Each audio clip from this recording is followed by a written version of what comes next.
Welcome to Santa Rosa Ranch. My name is Kelly Sullivan, and along with my father, Gerald Sullivan, we own Santa Rosa Ranch and manage it with our general manager, Kent Smith. We have locations in Grimes County and here in Houston County, between Madisonville and Crockett, right on the Trinity River on Highway 21.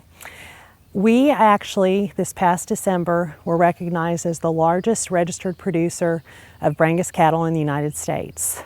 And this has been a goal that we've had, not necessarily be the biggest, but to be the best. We are committed to producing the right type of cattle that work for our customers, because as a seed stock producer, it's our responsibility to produce the right type of genetics that are going to work. Our family has been in the cattle business for over 100 years.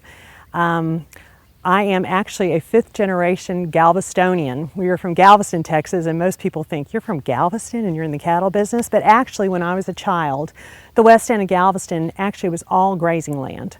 It's now evolved, as many places have, to become a second home community for a lot of people, particularly Houstonians. And so we've seen changes take place. We're so happy to have you here. This is an exciting time in our business, again, as we all need to work together. And we're just happy to show you what we do here at Santa Rosa Ranch. Here along the Trinity River, we are blessed with the ability to grow grass. I laugh about the fact that people say, oh, you're in the cattle business? No, we're actually in the grass growing business. So that's the philosophy we use in the development of our cattle. What it does is it enables our cattle to go anywhere in the United States or across the world, quite frankly. We actually export live cattle to different countries also. And because our cattle are developed on forage-based rations, you'll see here behind us, we have some of our heifers. Big traps, lots of different grasses available to them, of course, different Bermuda grass varieties, which are prevalent in our part of the state. And we utilize the forage to the greatest ability. So these are some of our registered heifers that are going to be AI'd here probably within the next few weeks or so. What our philosophy is on developing the females is that we are really focused on the feminine traits, particularly the Brangus cow. And it's only because of the overall feminine package that comes in a Brangus female. I mean, when you look at the mothering ability of these cows, their milk production, their efficiencies, that's really what we focus on. We also have really wanted to focus on the frame size of these females as well, trying to find an ideal package in a very moderate frame so that they're easy keeping. When we look at what our industry faces and just trying to produce as much beef as we possibly can with the fewest resources available, that's why we try to look at a more moderate frame in these cows and still maintaining the benefits and the traits that Brangus females offer to the industry. We market all of our cattle by private treaty, therefore we don't have a production sale. So what we like to say is every day is sale day at Santa Rosa Ranch. We welcome all visitors to come.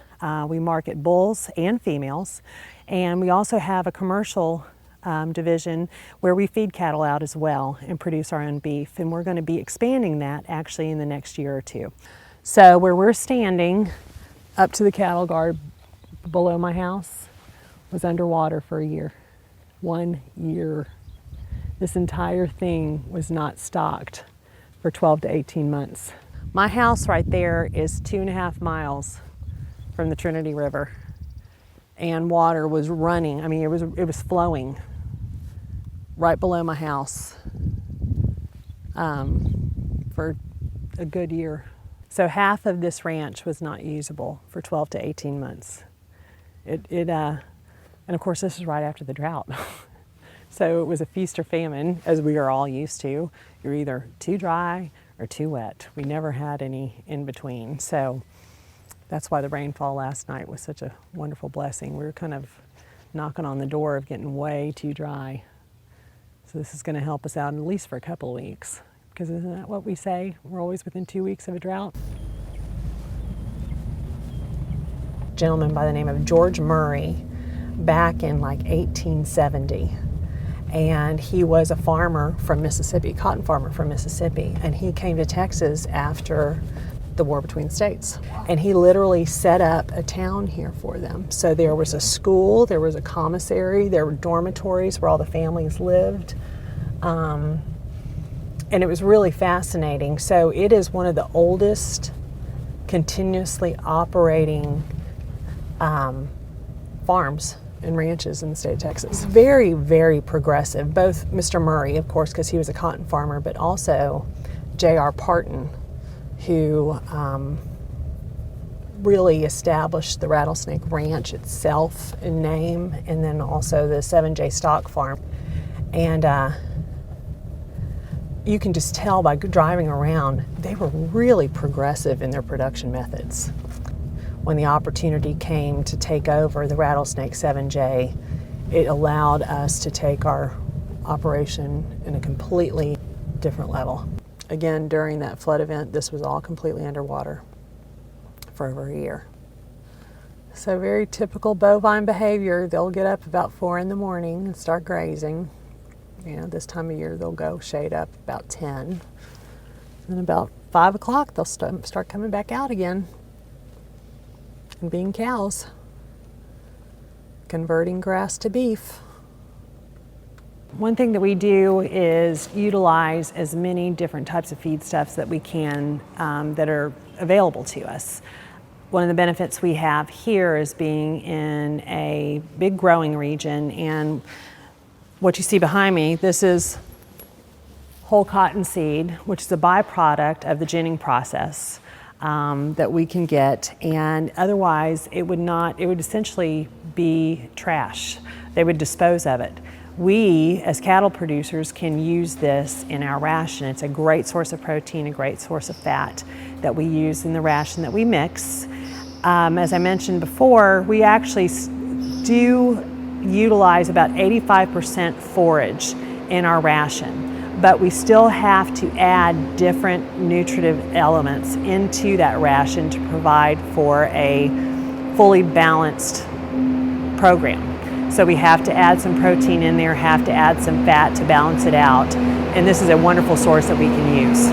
So this is our silage pile. It's a ryegrass oat silage that we just put up here at the beginning of April. And if you go to Kansas, Oklahoma, any of the primary farming states, around a lot of dairies, seeing silage pits are not unusual. So what we did is we actually brought some crews and started working with them out of Kansas, and the timing really worked well because when we're ready to green chop down here, it's still typically too early for them to do it in those states. So it worked out just perfectly. And the crews come down, they have swathers that go along, cut the grass, then they'll come pick it up, distribute it into haulers, essentially just 18-wheeler, just open top trailers, and they'll come with an auger bottom and just dump it into this pit. They have a large packer that runs up and down the pile constantly and just packing it, and then once it's all put up, we cover it with this tarp, and you see it's pretty rudimentary. We don't do anything too fancy. We're efficient with the resources that we have available, but by tarping it and then laying the tires on top, it essentially seals the silage pit, and right now what you're seeing is grass cooking, and it will be ready to be fed this fall. And it is a fantastic source of forage for our cattle as we move forward. They absolutely love it.